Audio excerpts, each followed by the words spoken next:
તો અંકલેશ્વર નગરપાલિકાના સભાખંડ ખાતે પાલિકા પ્રમુખ લલિતાબેન રાજપુરોહિતના અધ્યક્ષસ્થાને સામાન્ય સભા યોજાઈ હતી।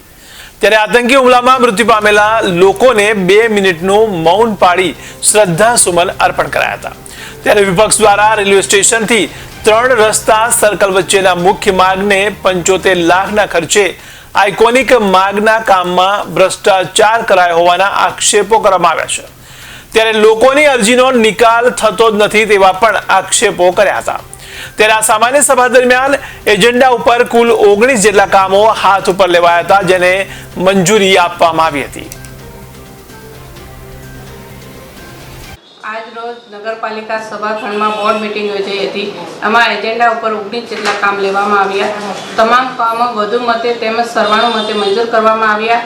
આમાં એક રાષ્ટ્ર એક ચૂંટણીનું પણ ઠરાવ પ્રસ્તાવ પાસ કરવામાં આવ્યો છે ને એક જનમનની હતું તે એમાં સરકારના નિયમ અનુસાર એને દાખલો આપવામાં આવશે।